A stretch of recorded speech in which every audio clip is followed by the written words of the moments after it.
Welcome to Master the Science of Miracles, where we will explore the ancient science of transforming your ideas into your physical reality. Join us on a thrilling adventure that pushes beyond the limits of conventional beliefs about what it truly means to be human, as we unravel the truth about how powerful you really are. In each episode, we will discover the elements of the reliable, repeatable, step-by-step process for making the miraculous and ordinary part of your life.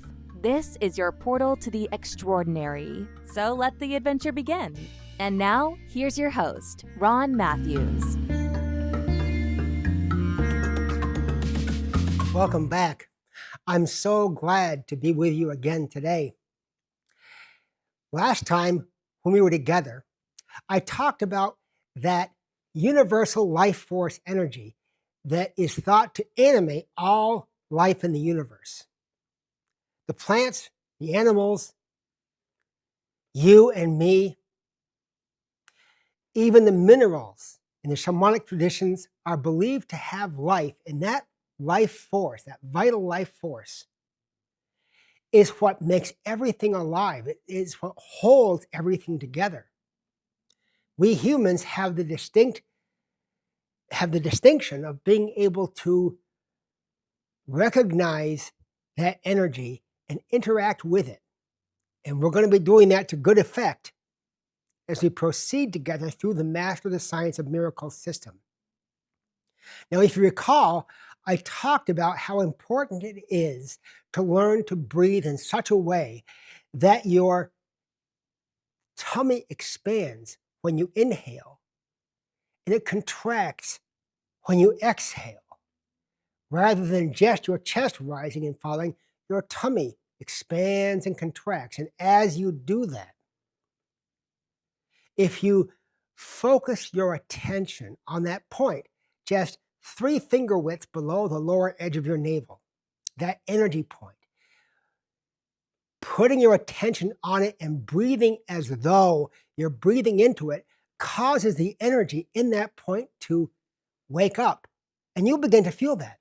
As you do the practice, as you practice this breathing every day, you'll begin to feel these subtle motions, this subtle feeling of something moving down there. Very subtle. That is your energy responding to your thoughts and to your breath. And we're going to be learning to use that energy as a part of the process of transmuting your thoughts about your most cherished desire into your physical reality. And as I said last time, if you take nothing else away from our time together, then this breathing and concentration method, this alone is going to have a transformative effect on your whole life. 10 minutes a day of intentional breathing and focusing your attention on that point. Simple, right? So I hope you'll do that from now until forever. Now, before I proceed to talk about the subconscious self, which is perhaps the most important part of the entire system, I wanted to address one thing that you may have been wondering about, and that is, why am I wearing these goofy-looking yellow clip-on glasses? And the reason is simple. The yellow clip-ons block the blue wavelengths of light from lights here in the studio. The lights here in the studio are pretty bright. And so I protect my eyes by wearing these things. I actually have an eye disease that was diagnosed several years ago, and I was told it was probably going to steal my vision, make me blind. Well, as you can see, I'm not blind. And I was my own first guinea pig in the Master the Science of Miracles system, which demonstrated to me that, holy mackerel, this thing is for real. And so that's why I wear these yellow glasses, it's for no other reason than that. So recall that figure that represents the 3 parts of ourselves. You can see it here behind me. The middle part is our conscious self. That's the part of us that has ideas. That's where we form our, what I call our multi-sensory thought form. And I'm going to be teaching you how to do that in subsequent episodes. That's where the ideas are generated. The ideas of your life as it's going to be when you have achieved whatever it is you want to do, to be, or to have. And then that thought form is sent through your high self to your transcendent self, the part of us, all of us, that is thought to be created in the image and likeness of the creator of all that is. Whatever your belief system is, whatever your tradition is, I imagine you have some notion of some first cause. Well, that is what we're told we are created in the image of, and that part of us that is created in that image is our transcendent self. The subconscious self is extremely mysterious. It's mysterious because it doesn't seem to operate in the same way that our conscious self operates. What I mean by that is your subconscious self is trying to communicate with you as a conscious self all the time. It's just that we ignore it. We don't realize what's happening. Now, it communicates with us through things like memories or emotions, sensations, gut feelings that pop up. As a matter of fact, talking about gut feelings, in your stomach is a class of cells called glial cells, and those are identical with some of the cells in your brain. So when you say you have a gut feel, that's exactly what's happening. You're having a feeling in your gut. You're perceiving something in your gut, and that is your intuition. And your intuition is one of the components of our subconscious self. So we're going to be talking about all these things in great detail in subsequent episodes. So stay with me if you would.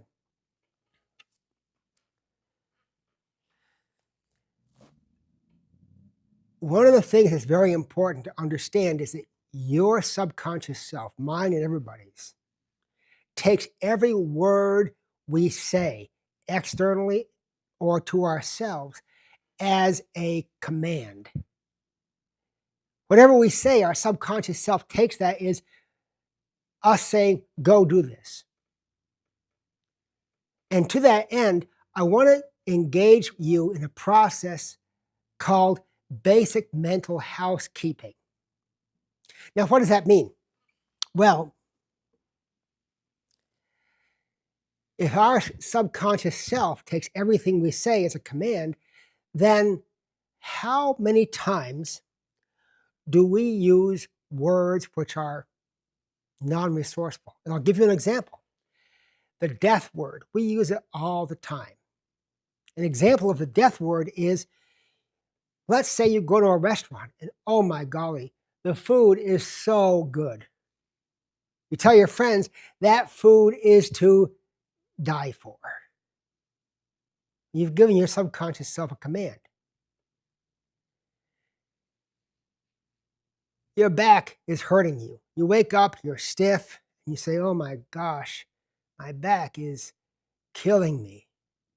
You've given your subconscious self a command.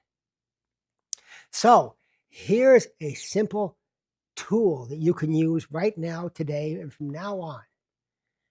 Whenever you catch yourself saying something non-resourceful, like, oh, why am I so fill in the blank, dumb, fat, whatever.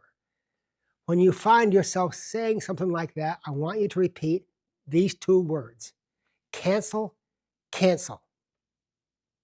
That sends a message to your subconscious self to disregard what I just said. I didn't mean it. Because here's the thing, even though when you say these things, you may be facetious, you may be kidding, you may not mean it. Your subconscious does not understand facetious, kidding, don't mean it. And so it takes every word you say and every word you hear as a command. So when you hear somebody else saying something like that, oh, this food is to die for, cancel, cancel, then you say to yourself, hopefully silently, you say to yourself, cancel, cancel. I mean, excuse me.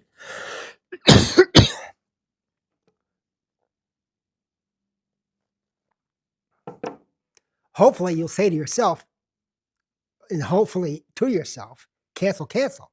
Now you could say it out loud, But the more you do it, your friends are going to say, wait a minute, I just said 3 things and you canceled all 3 of them. What is going on? So you don't have to say it out loud.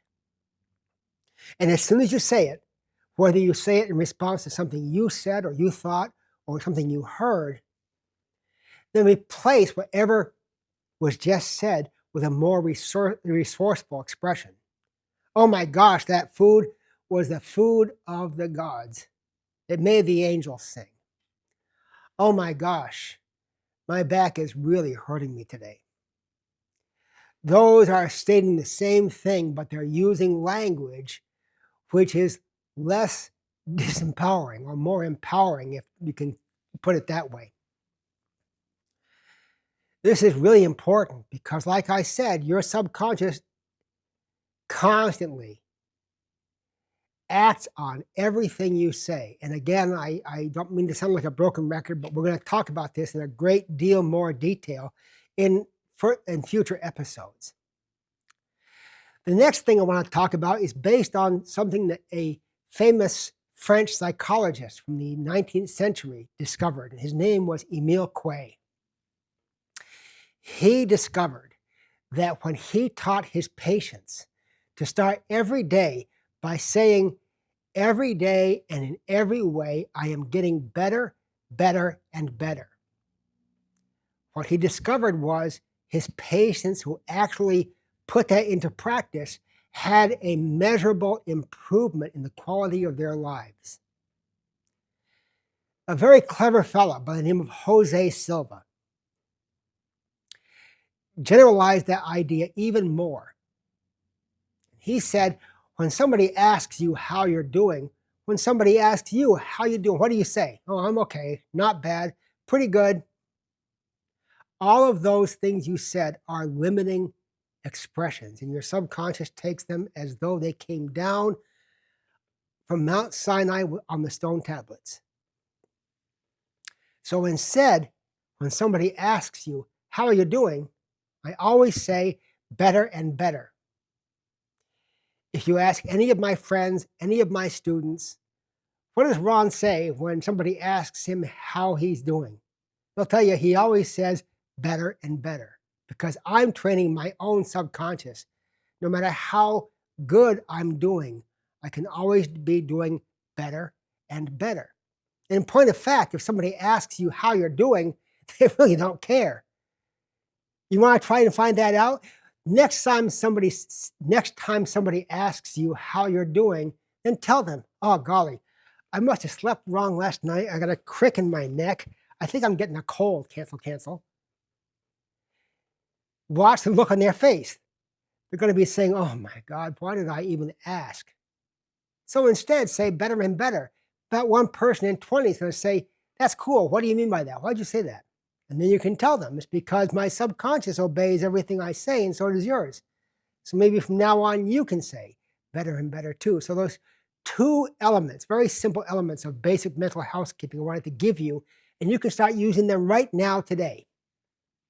Is that fair? Now, according to shamanic traditions where the belief system is very close to the earth, their spirituality is based on a holistic idea that we are part of a greater whole. There is the belief, and in ancient mystery schools as well, there is a belief that the subconscious self is actually a sentient being. It has a body. The body is composed of finer grades of physical matter. And in fact, parts of our own being, which are called the aura, a bio-body field that surrounds all of us, is also composed of these finer grades of matter. Your subconscious self has a relationship to your physical body that a pencil has to a pencil box. And to extend that analogy, our subconscious will go out and gather information as we direct it to. This is one of the most powerful things about the subconscious, is that it is able to transcend our physical location.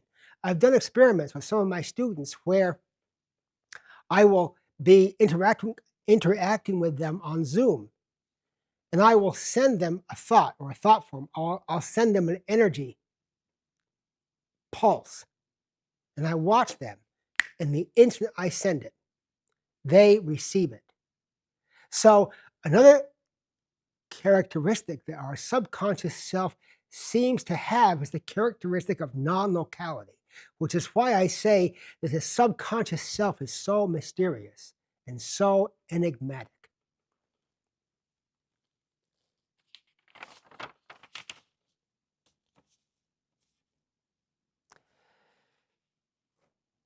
As powerful as a subconscious self is, as I've just alluded to and as I said earlier, it is very, very susceptible to suggestion.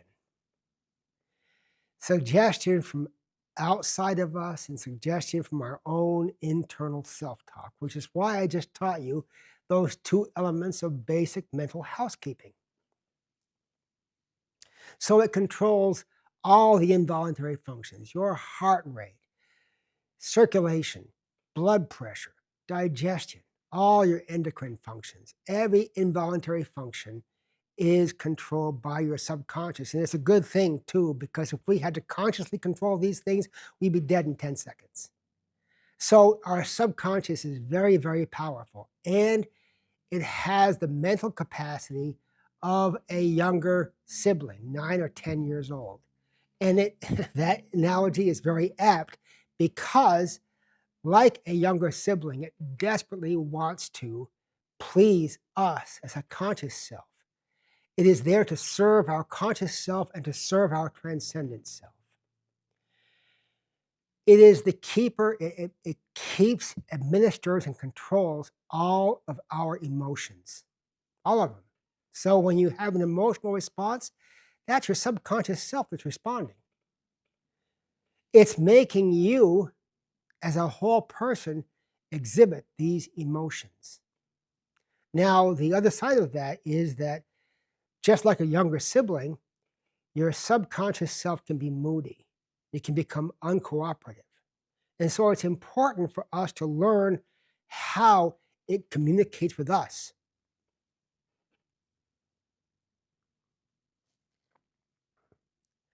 I'm communicating with you right now using language. I'm speaking English, and likely you're hearing me in English. Whatever your first language is, your subconscious self does not speak that. It communicates using feelings, emotions, memories. And the implications of this are absolutely staggering. Because in order for us to be able to send the thought form, our multisensory thought form of our desired outcome through our subconscious self, it has to have a clear channel. The subconscious self has to be clear. If our subconscious is holding on to emotional baggage, and if it responds to something we have stated as our desired outcome, you can feel what's called a cognitive dissonance. Cognitive dissonance is when you have a feeling of stress or anxiety that results in you saying something or acting in such a way that violates your beliefs and your values. And that leads me to my next subject. Oh, before I go into my next subject, I wanted to give you a couple of ways that you can play games with your subconscious self to kind of develop an intimate rapport between your conscious self and your subconscious. Because remember, I told you last time that our subconscious stores everything we have ever been exposed to, everything we've seen, heard, felt, smelled, and tasted since the moment we were born to the present time. Our subconscious stores that. But oftentimes, we as a conscious self don't have access to it, or we don't think we have access to it. So Here's a simple game you can play with your subconscious. And I suggest you do this by yourself when there's nobody else around because they might think you're nuts, and that's okay. This is a very valuable game. You can talk to your subconscious. You can talk to yourself as though you're talking to your younger self. Your subconscious loves that. It hears your language and responds to it, even though it doesn't speak it. So one of the things you can do is you can say, if there's something, for instance, if there's something you know happened, let's say Christmas when you were 6 years old, there was something that happened that made you very happy, but for the life of you can't remember what it was. Some memory like that you're aware of, but you can't recall the details of. Then you can use this question.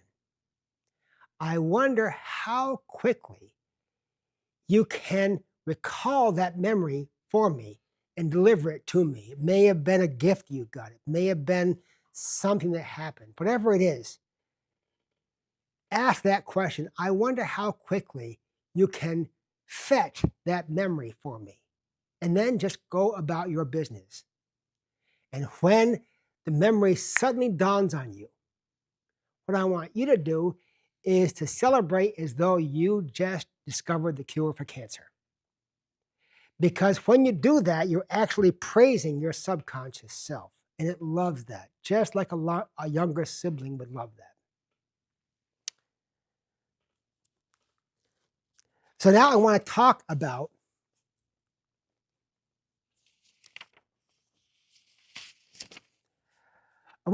about what we know as brainwave states. Now, what do I mean by that? Well, your brain has a beat similar to your heartbeat.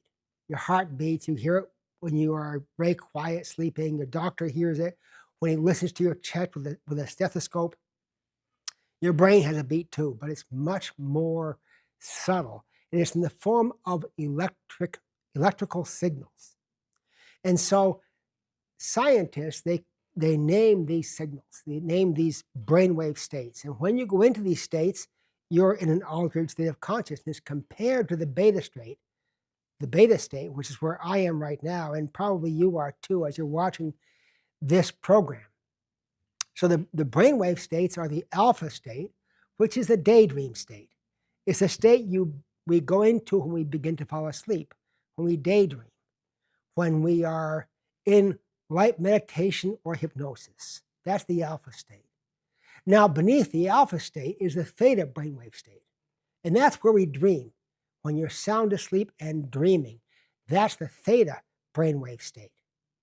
And the lowest one is called the delta brainwave state. That's when you're in deep, dreamless sleep.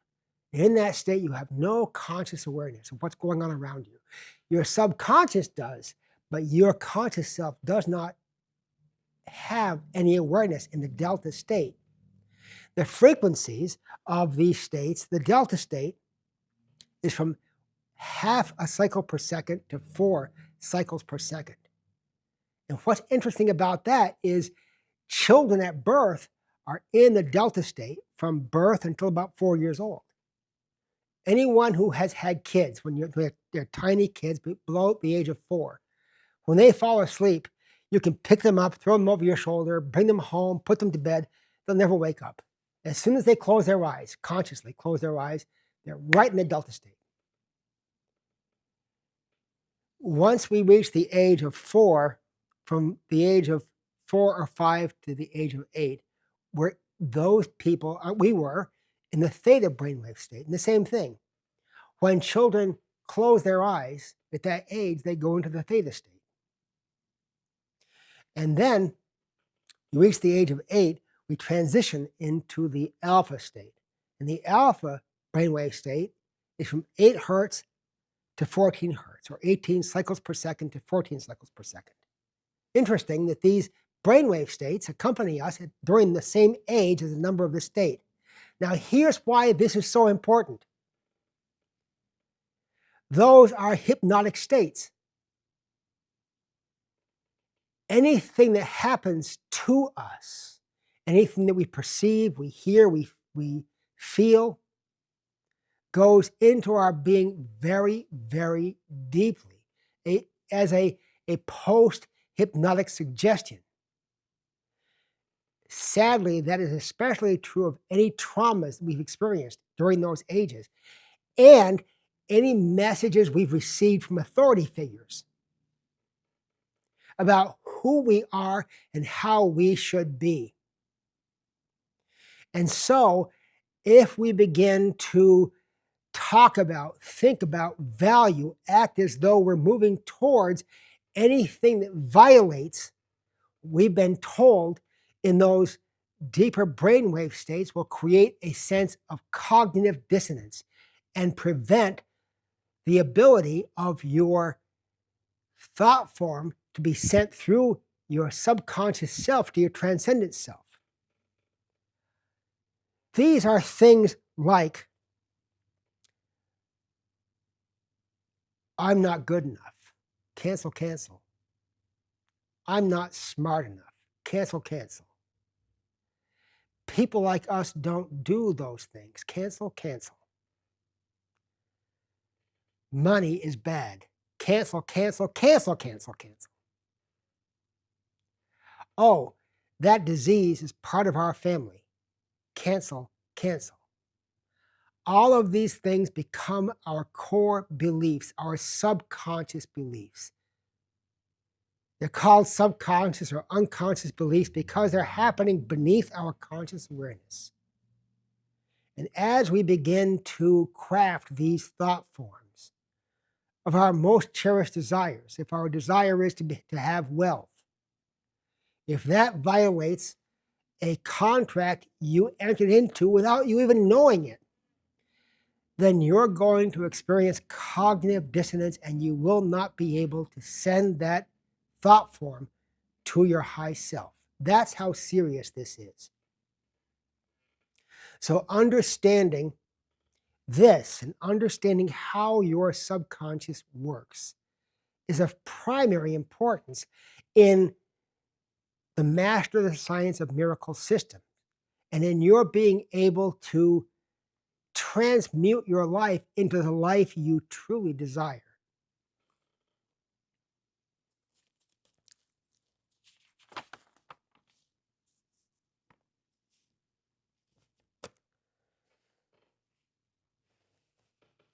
Now, this sounds very serious, and it is very serious, but there's good news, and that is these things are easily cleared away. This happened to me when I was developing the Master of the Science of Miracles system. I was all set to go. I'd set everything up. I had my thought form of my desired outcome, and I got all ready. I went into the state, the mental state that I'm going to teach you how to go into. And I began the process of sending this thought form to my high self, and the door slammed shut. What the heck is going on? So I used a tool that I'm also going to teach you how to use, and I interrogated my subconscious self. And I asked a couple questions. This has been shut down because of a bunch of things, and finally I hit on, I am blocked because of fear. And the tool I was using indicated, yeah, that was the case. My subconscious indicated to me, yeah, it's fear. I didn't even need to know what the fear was. I used a process I developed called the Personal Demon Demolisher. These demons, these personal demons, are those things I just talked about. I'm not good enough. I'm not smart enough. I'm too fat. I'm too thin. I'm too young. I'm too old. Cancel, cancel to all of that. Those are personal demons that we carry in our subconscious. And as soon as we begin to challenge that, we enter that state of cognitive dissonance. It prevents us from going any further, prevents us from claiming the greatness that might be ours. See how important this is? Now, I would love to sit here and tell you all about this, but my time here is limited, and frankly, I don't want to tax you. I don't want to bore you to death. And so in coming episodes, I'm going to be giving you a meditation that you can use where you can enter a deeper meditative state, the alpha brainwave state, because thoughts that we focus on when we're in the alpha brainwave state have a greater effect on physical reality than those same thoughts focused on at the beta brainwave state, which is where we are right now.